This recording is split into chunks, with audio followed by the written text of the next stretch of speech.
Horror, an ever-present and popular theme, something that Capcom have built much of their fame and fortune from. Well, aside kicking butts on the street anyway.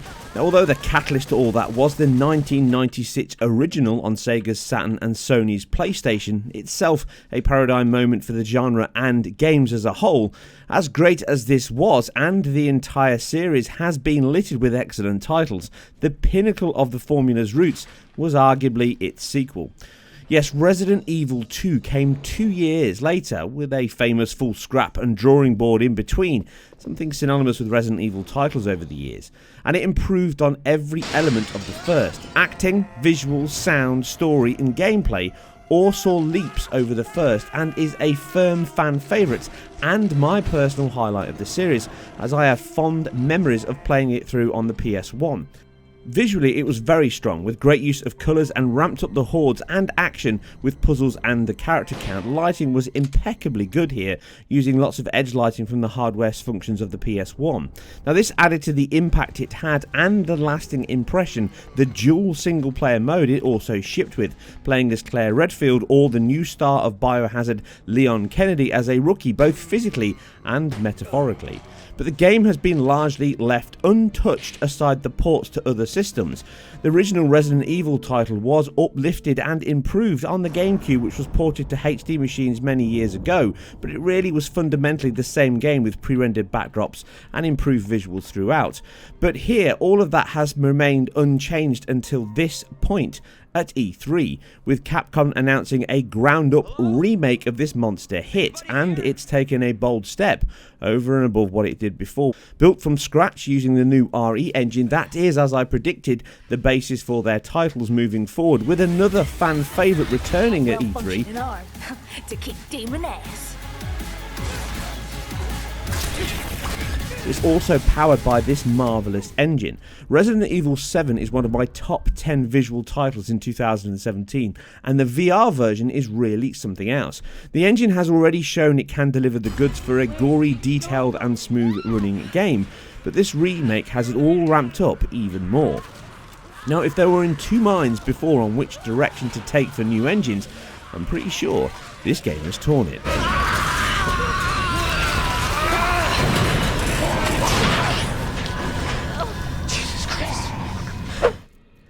Now, the engine's versatility has been displayed with this and Devil May Cry 5 clearly able to deliver the same rich visual experience across a wide assortment of game types and environments. Now, although both 7 and this Resident Evil title are the same, they deliver very dissimilar experiences. Being designed to support the high fidelity that first person requires has empowered them to keep the same photogrammetry aided asset creation here with the kind of detail you would expect of an FPS within a third-person action game. Once grabbed by a zombie, the high-resolution texture assets, physically based lighting, spline-based hair and motion capture technology are as rich and remarkable as anything we've seen in 7. In many ways, this PlayStation footage here represents the minimum you can expect and is enhanced. Per object motion blur is now engaged on the game for consoles and likely will be present on both the PS4 and the Xbox One. That will be enhanced further with further options on the Pro, the X and the PC release when it lands on the 25th of January 2019. Now, this comes from a 1080 60 FPS mode and another 4K 30 mode. I do hope the temporal reconstructed AA that the engine supports is included. This also included the horizontal interlace mode that I covered in the preview and analysis of it last year, something that looks to be absent in this early footage.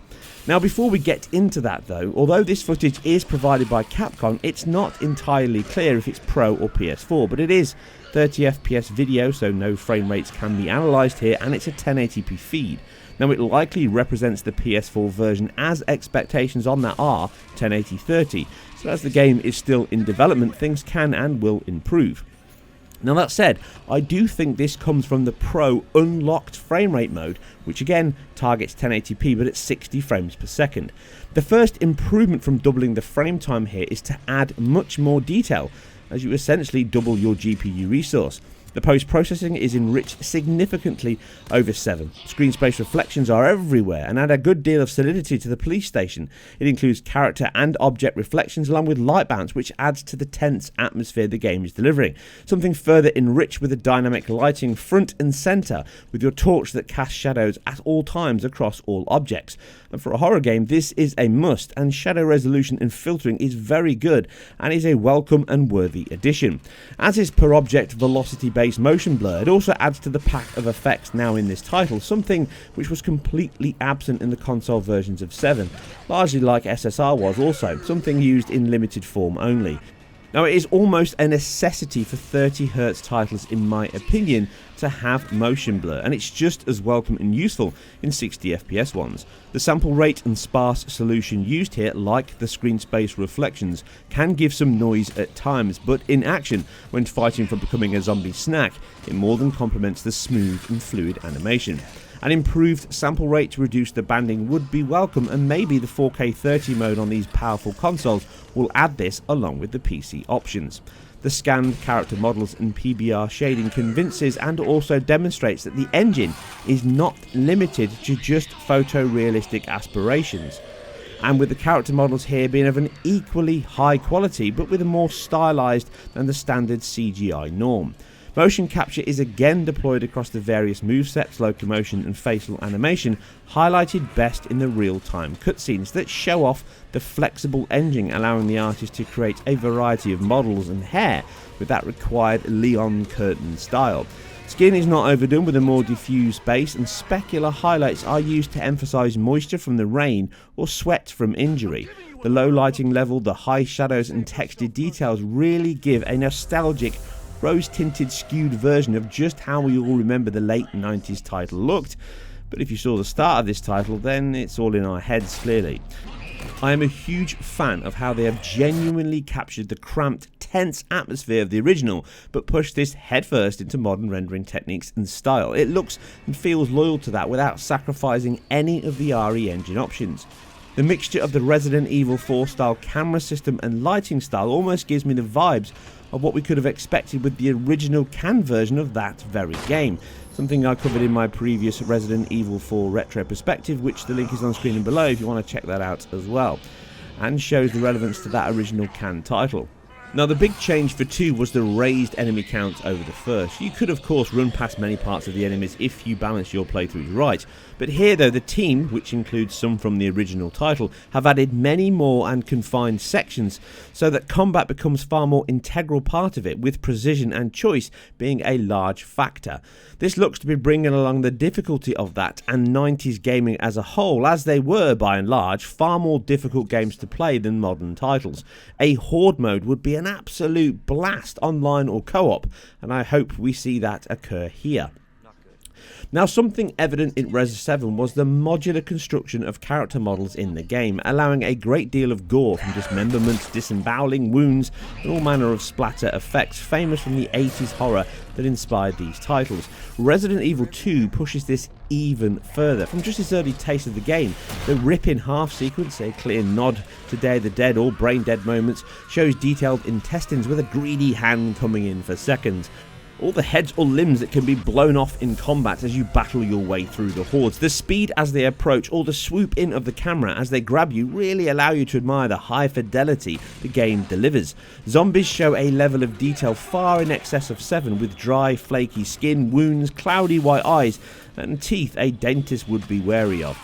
As you spend a good deal of time dealing with this very action, the level of care and systemic destruction is vital to the appeal and its presentation, something which Capcom have not only captured exquisitely here, they've really excelled. Now, some minor issues at this point from the footage is the AA solution. It does not look to be fully implemented, with some specular highlights causing a great deal of shimmer from movement.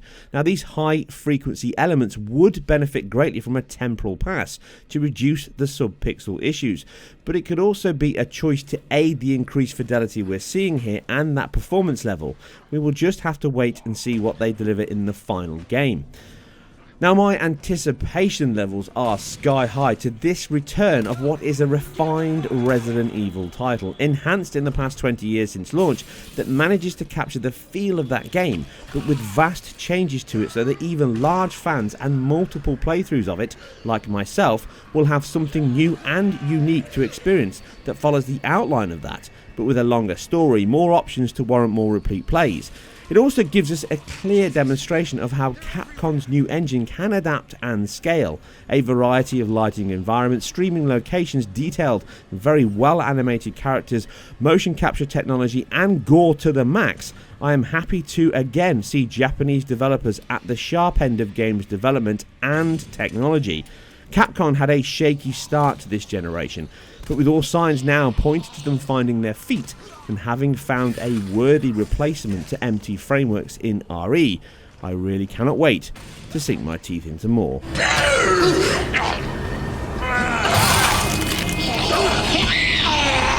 And as always, I hope you guys and girls enjoyed this. I am completely self-funded and independent. Thank you Capcom for presenting me with this footage here, and thank you guys and girls for watching. If you enjoyed this, then please leave a like below and a comment. If you didn't, leave a thumbs down and another comment. Either or though, you can share it online where appropriate. Follow me on Twitter, read more on the website, and I'll catch you guys and girls in Raccoon City. I'll see you on the next one. Watch out! I got it.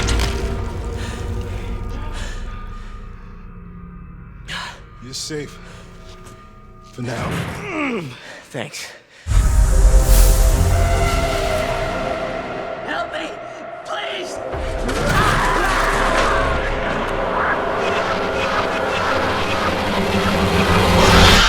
What in God's name?